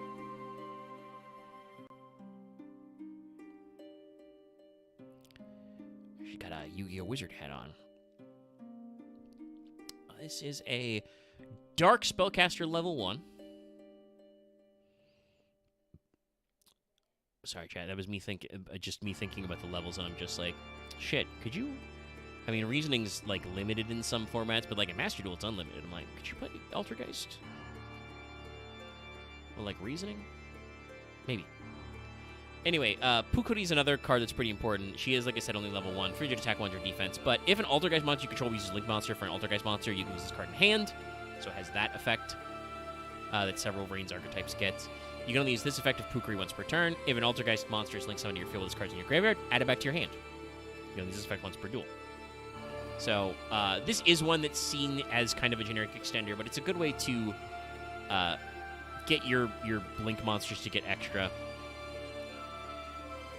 But is not, crazy essential, but definitely you can still fit it in the deck, because it can be material from hand. Also, I should say, these 2021 cards we're talking about right now, so Fiji Alert, Pukuri, and the one we're about to do, Memory Gant. These were all in the Brothers of Legend set. Yes. Memoriganto. That's another one where the name in the TCG is a little off. This should probably be, instead of Memory Gant, it should be Memorigan, with probably double G, because it's allegedly supposed to be Memory plus Morrigan. But it is a Link monster, so that tracks. Now, this is the court-mandated Link 4. Actually giving them, a higher-level Link monster to go into with all that substitution and other shit you got going on. She's a Link 4, so she's got the left, right, and then the 2 bottom corner arrows. 2800 attack, which is a little lower for some Link 4s, but better than others. It's bigger than Firewall Dragon, who's back and bigger than ever. 2+ Altergeist monsters, so again, this is why the Fiji Alert effect is pretty important, because it means that you can substitute one of your other, like a generic Link 2 or Link 3 for something, so it can make Memory Gant easier. During the battle phase, quick effect, tribute one other monster. This card gains attack. You will let tribute a monster's attack on the field. When this card destroys a monster in battle, you can destroy one monster your opponent controls. If you do this attack and make a second in a row, if this card will be destroyed, you can banish a monster from your graveyard instead. You can use each effect once per turn. Now, you can see why, while this is an important card, I think, for the deck, this wave of support did not catapult this deck into being good in 2021. Because, chat, I don't know if you know this, but there's another generic Link 4 that does this thing called killing your opponent much better. You remember his name? It's Axis Code. It's Axis Code Talker. Axis Code Talker was out for like a year before this card got imported. I don't know. Let me check when this was released in Japan. Ooh. Okay, yes. So this was a super late release. The original Japanese release was Premium Pack 2020, which was released in December of 2019. So this card was delayed like 2 years to get into English.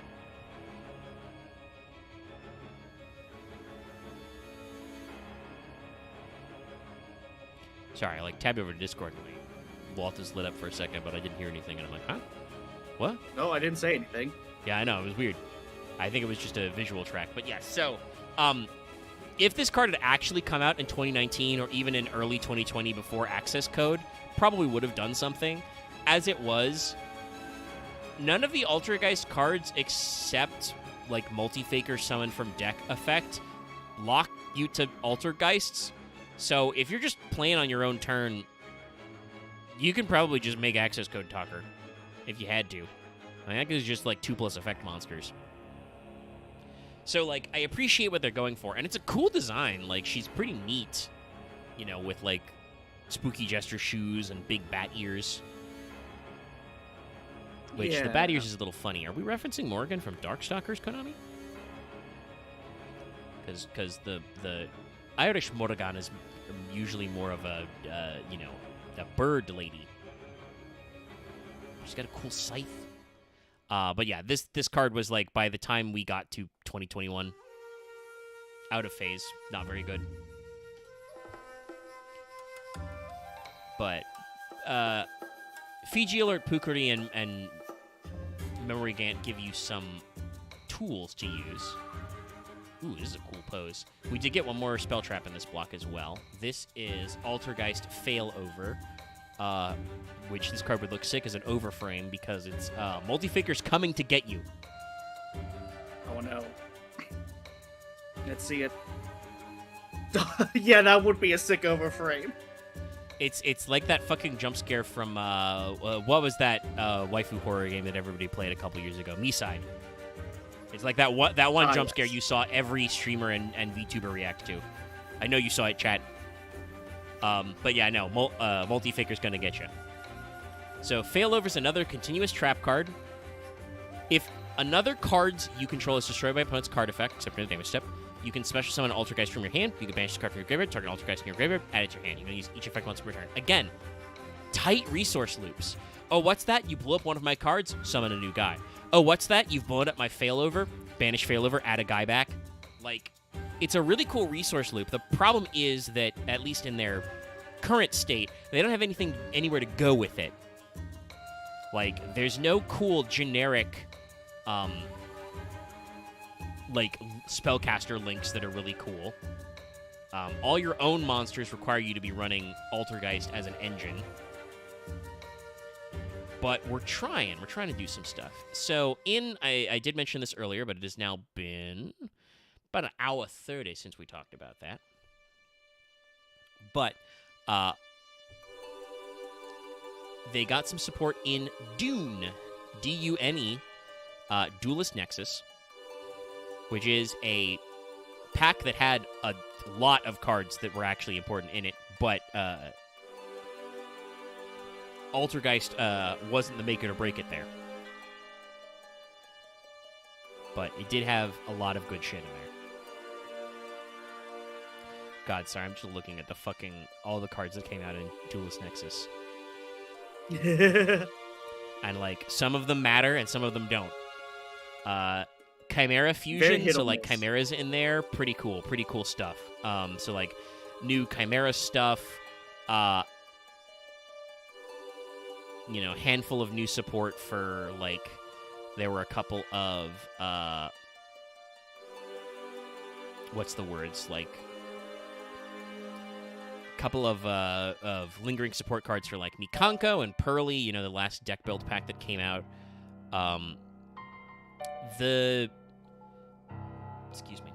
Crimson Dragon was in that set. That's very important. But like new Vsauce was in there and shit like that. But it was also full of like the new Infernobles, which didn't do anything for that deck. Nemlaria, Dreaming Nemlaria, which was like cool but didn't do anything. Revolution Synchron was a card that everybody was like, oh, it's gonna break the game. Didn't do that. Magnum Relief is a great generic card, but like, yeah, it had a lot of just weird like one-off supports that did not save their archetypes, and also had some Chistinas in it. But the less we say about that, the better. But our next target is. Correctly, yes. Altergeist, Malwisp. Huh? Malware plus Wisp. Oh, okay. And she's pretty cute. We're doing design things again. We've kind of got the smiley face with a single eyeball again. Very bubbly. Yes. Big bubbly energy. So, Malwisp is, first of all, this is their second crack at a tuner. Much better. This is a level 3 tuner, so it's a tuner that goes with Multifaker, your card that summons cards from deck. So she's a level 15, or level 3, 1500 attack. Level 15, geez. 0 defense. If this card's added to your hand except by drawing it, you can special summon it. She's a Poplar, which also is great in this deck that adds a shitload of cards to hand, both from deck and from graveyard. Yeah. If this card's normal or special summon, target Altergeist in your graveyard except Malwisp, special summon in defense position. But for the rest of this turn, you can't activate its effects. You use each effect once per turn. So, hey, this card is free summoned if added to your hand. It's Poplar, like we said. Also, on summon, summons another guy from your graveyard. If you've got them there already, which lets you link extend. And also could be your normal summon. Like, you don't have to just normal summon Marionetter. So this is a really, really great card for the deck. It's just coming out in a spot that's weird. But like I said, this probably completely replaces the first tuner if you want to access the Synchro package. Which, again, you don't have a super heavy extra deck. And there are Spellcaster Synchros, so like you could do some stuff with that.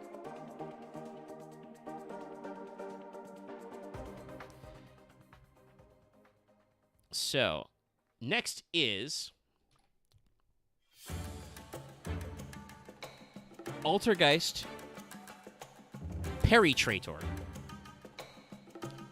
Sorry, I had to say that one because yes, Peritrator.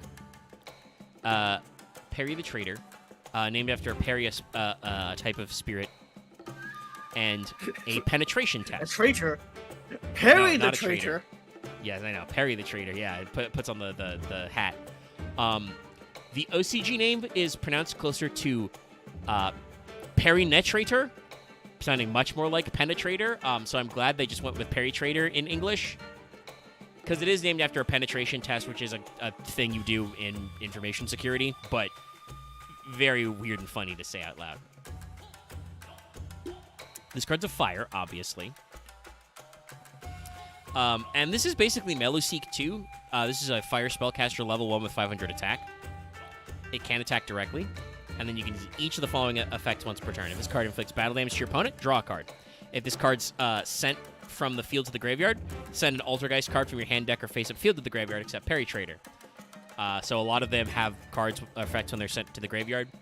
This is another good one. Like, it doesn't, like, replace Meluseek, but this is yet another card you can grab that lets you do chip damage to your opponent, and then just gives you resources. Just draw cards, draw into your hand traps and shit.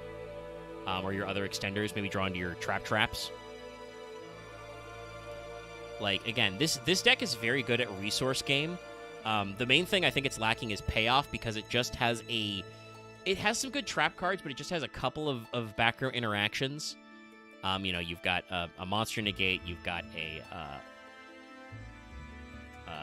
spell trap negate with your Link monster, you've got specifically a trap negate with Haunted Rock, so, like, you've got some interaction, you've got some bouncing and stuff, but it's in a weird case. But they got another, bigger Link monster, so hopefully aiming for a little bit more of a payoff than Memory Gant.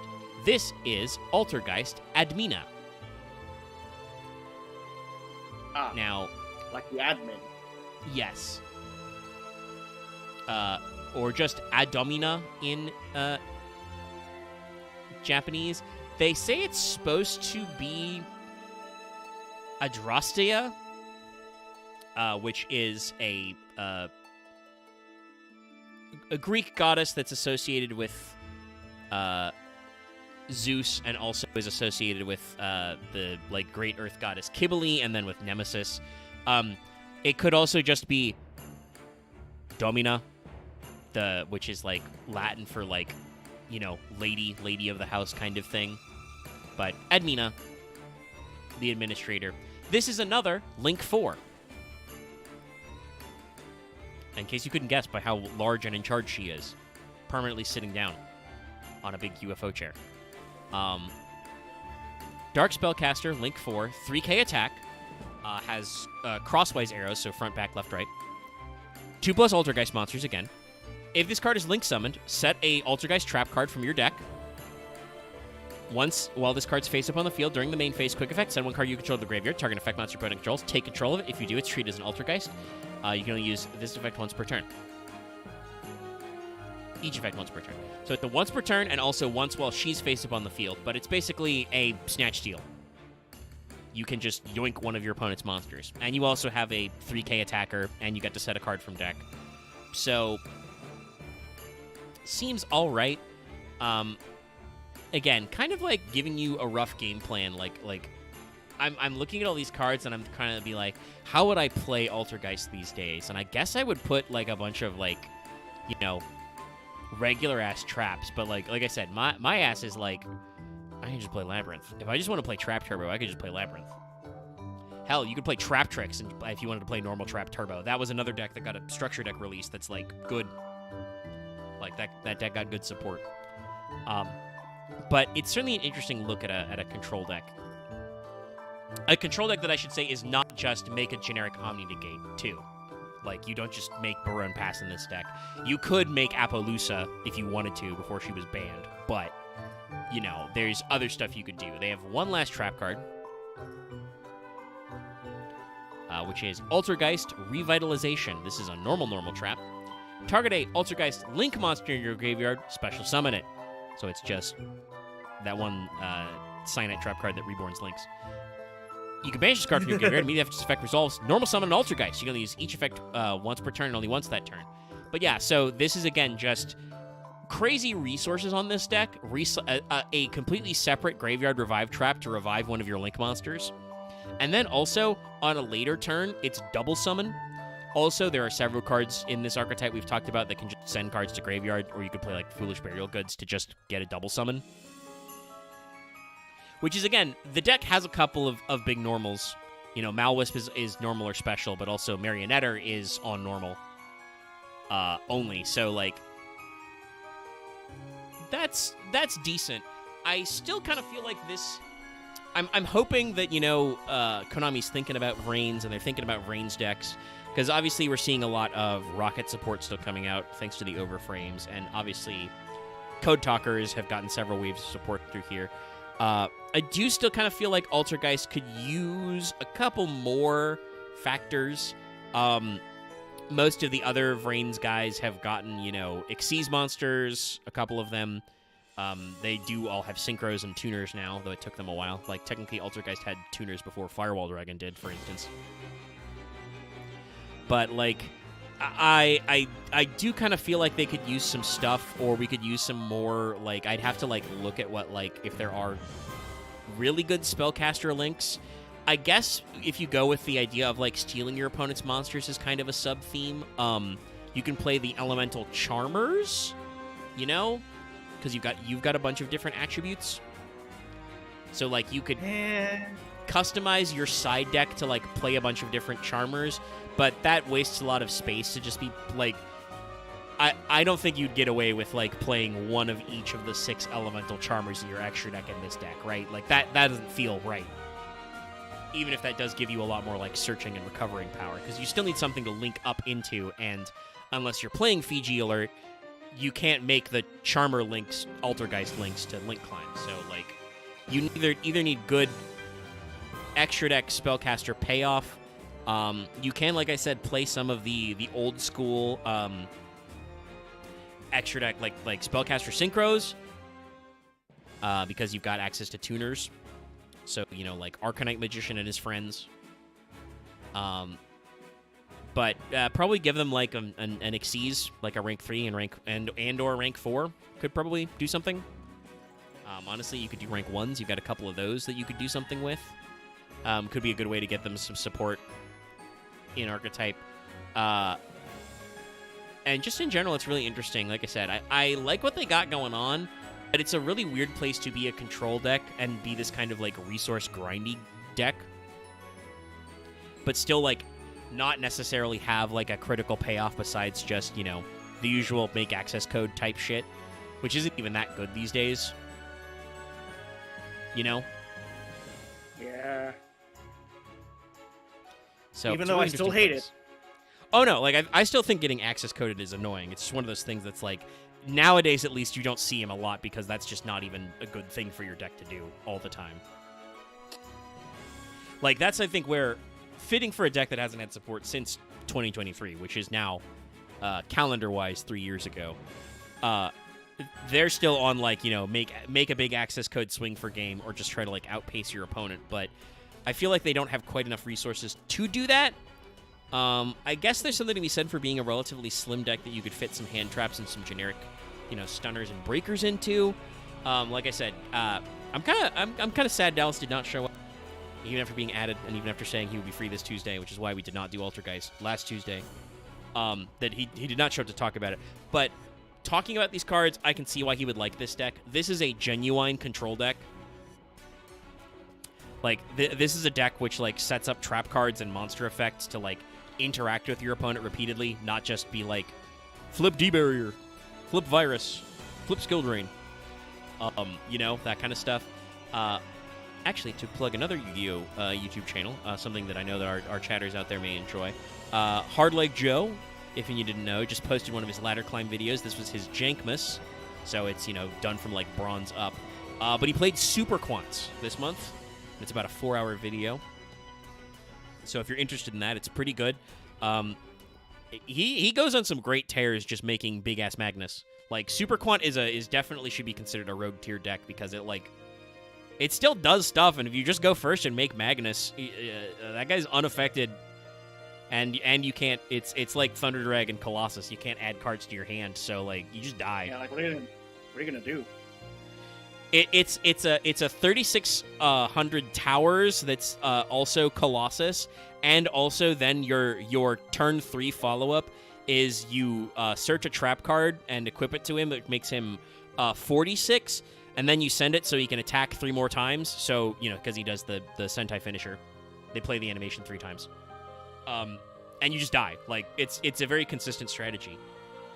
But if you want to watch him do that, you can do that. But I was reminded of this because he ran into a guy on ladder whose name on Master Duel was it Me Prison Me or something? But he was like, oh, they're playing a prison deck in the Magic terms, which is like at least from what Hardleg said. You know, again, hey, maybe I'll summon Dallas to clarify, but that's usually in MTG the equivalent of what Yu-Gi-Oh players call stun is prison, where it's just like, no, you're locked in here with me type shit. And Altergeist avoids that, I think. It's not very good at stuns. It has a couple of negates, but they're like usually once per turns and have costs associated with them. They got a lot of tools, but as you would expect from a deck from a character that was underutilized in her anime, the deck has not gotten a wealth of legacy support. It seems like it kind of came together in the 2018 2019 phase, once you have both Meluseek and Multifaker, like, there's a lot of weird little control shit you can do. Like, let us not underestimate. Like earlier, you were still muted in an accident. I didn't talk about this a lot, but never let it be underestimated how fucking annoying Meluseek is. This card can attack directly. When it does battle damage, send a card your opponent controls to graveyard. Like, just like, fuck you, go to grave, you know? Okay. That's just like a really irritating way to like chip away at card advantage on your opponent. Hey, Omega. Yeah. To end us off, can I show you a dumb Magic card I just was reminded of? Yeah, go for it. We've talked about our Altergeist, so we're gonna wind down at about 2-ish hours, which is okay. Our Overframe episode was only like an hour and a half, and that was crazy good. Like, you guys watched so much of it. Thank you for that, by the way. This one will not be as popular probably because Altergeist is probably a little less cool. Like, I'm tempted to maybe, if I play more Master Duel or get on EDO Pro, try to attempt a Altergeist deck. Yeah, I could see it. Like, I already thought to myself, like I said, when I noticed that that Paratrader was like a 1, or one of the other was 1, I was like, oh shit, you can... Because, hey, guys, in Master Duel, Reasoning's at 3. You can play 3 copies of Reasoning. It's just an SR. I play Reasoning in my, like, Azamina deck. Like, so, yeah, you could just play a Reasoning to, like, bin out guys. You know, your opponent's never going to guess the right number, you know? So, here's one of my favorite unhinged cards. The Toy Boat. Would you kindly read the effect for everyone, Omega? Yeah, sorry, I had to check. Because there are toy archetype cards in Yu-Gi-Oh!, I had to check if there was also a Yu-Gi-Oh! Toy Boat card. So, Toy Boat, it's an artifact creature ship. It's a 3-drop. It says, cumulative upkeep. Say, Toy Boat, quickly. At the beginning of your upkeep, put an age counter on Toy Boat. Then sacrifice it unless you say, Toy Boat, once for each counter on it, without pausing or fumbling between. So, yes, it's a 3/3 for 3 that has a tongue twister built in. For you, by the way. Yeah. There was many times in the University Magic games where someone would bring this out, and it's like, go. How many can we get? The unhinged cards are very funny because they are like absolutely like the ultimate beer and pretzels magic, right? So like, Omega, you remember how badly I get fucked over sometimes in like Yu-Gi-Oh with my draws? Yes. It happened in Magic.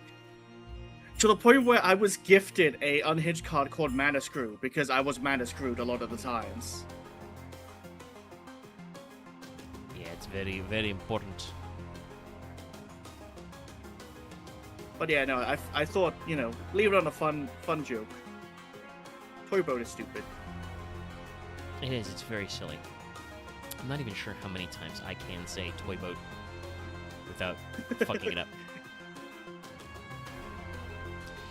But yes, we didn't make it through a full loop of the music. Well, that's because it's the music loop I use from Master Duel is fucking like 3.5 hours long.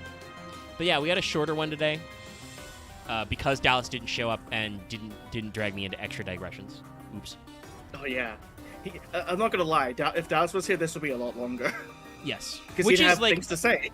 It's okay because like it's just one of those weird things where like. I guess I shouldn't be afraid of short fail portrayals. Like I said, the second Overframe one we did was only like an hour and a half and was like fucking 200 views on like a fail portrayal, which is like double the normal amount of views. Huh. Neat. You know, like crazy good stuff. So like shorter's not necessarily worse, but also our other really highly viewed fail portrayals are usually the Magic the Gathering ones that are like 6 hours long. So like, you know, you win some, you lose some kind of a thing. I will say no one's that watching the hours-long Dimension Dragon videos. Those did do decent. The big anime headliners do pretty good. We'll see like where this one goes because, like I said, Altergeist is an anime archetype, but as Axe pointed out at the top, Emma Ghost Girl doesn't have like a really good character arc or win rate in the anime, so she would probably be kind of like an underdog or like a cult following type character. The deck had some meta relevance, so we'll see what the stats are like. Hey, how about this? A call to action. If you made it to this part of the video in the VOD or stream, make a comment and put Toy Boat in there somewhere, so that way we can know, we can see you. Yeah, talk about the Toy Boat in the chat of the VOD if you got this far to see where it is. It'll confuse the fuck out of anyone here coming for Altergeist. Because like I said, Altergeist is like a little popular. It even has some haters because like again, it's a control deck, so it can be very annoying. So like when this was meta, it could be a very, very complicated game to play, but hasn't, like I said, gotten legacy support. So there's stuff I could do in Master Duel. And I think most of the rarity is decent. Like, you remember how a couple of those cards were ultra rares in real life, Loth? Some of those are rares and normals in Master Duel. We've learned our lesson. Yeah, I can only imagine. So like, obviously, like Multifaker, I think is like a UR. Unfortunately, I think I sacked all of my pre-existing Altergeist pulls because they share a secret pack with Live Twin. Yep, I remember. I did also try to make Live Twin and Master Duel and fucked up. So. But that's well, Live Twin's one of my many classical pet decks. I think I've talked about before where like I can just do a phase which is just like I could just do Fail Portrayals on, or some other kind of series which is just like decks Omega played in Master Duel. Because Master Duel's been around for a few years, so I've got a few phases. But speaking of the overframes, I was going to mention that is one of the things where we're getting some we may be getting some leaks on the third wave, the expected third wave, because they did the 4 Heavenly Dragons, and we only have 3, so we need Dark Rebellion. But, yes. These are also being, fucking telephone gamed in. These are, Chinese sources being translated to Japanese, being translated to English, so I don't even know how real they are. But we should expect, like I said, a third wave of the overframe cards, which brand new legacy support, so we will see if those crop up. Omega knows which monster I want overframed. It is the big boy, the Arc, if he hasn't got one yet. No, he has not yet. That I would hope to see. If not in this wave, it's like, you got to do the payoff for the 4 Heavenly Dragons as, a new Zark with an overframe, right? I mean, they do also do... They do also do... Oh, right, because technically it's a new one. Yeah, they do have some versions of previously existing cards that have overframe arts as well. They've shown off a few of them, but not the full list. We may take a look at those, once that set actually comes out, and there are, good/better scans of all of them. But, yeah, the actual, pure overframe card arts are, brand new support. So I think that would be a good payoff for the 4 Heavenly Dragons is, Z-Arc, Supreme King of the 4 Heavenly Dragons or something, right? You could make it work. Yeah. And give them yet another Z-Arc retrain because it's funny. And, fuck it. In its effect, this counts as XC's Fusion Synchro. That would actually be a really cool use of the overframe retrains to actually do that thing. That could be very, very goofy. But yeah, there's more of those coming. That'd give them more ways to get fucked over by certain cards, but... But it would be more true to the original. But like I said earlier, much like with the other leaks going around, we're going to talk about leaks until they're official because probably not a problem for me or Loth, but some of these guys may have played competitive Yu-Gi-Oh! Previously and may try to play it later. And I do have certain Konami accounts linked to my Master Duel score. I don't want to get got out here. You never know. I could top a tournament. I'd have to figure out where the fuck they're playing, but it could happen. But we'll talk about that later. Next week on Fail Portrayal, though, we'll be moving into the Phantom Revengers, aka Phantom Revenge, the same name in the TCG deck build pack. We'll probably start with Hecka Hands because despite the fact that I like them a lot because they're an illusion fusion deck that does weird shit, and they're all named after Greek stuff. The Hecka Hands are unfortunately the weakest of the 3 archetypes because Enneacraft's kind of a sleeper hit, and also their support is cracked. But we'll be talking about those 3 sets. That's Hecka Hands, Killer Tune, Enneacraft. So we'll be dissecting them later. Also, we're gonna have a Fail Portrayal, poll result in there somewhere. So look forward to having fun with that. Thanks for tuning in for these couple of hours. Check us out tomorrow for more Final Fantasy XIV, where I don't know what we're doing. We'll probably do weekly raids again, and then maybe I'll do even more roulettes to keep leveling Black Mage. Because that's what we're working on, so, you know, it is what it is. I'll talk to all of you later. Good night, everybody. Like this video. Like it.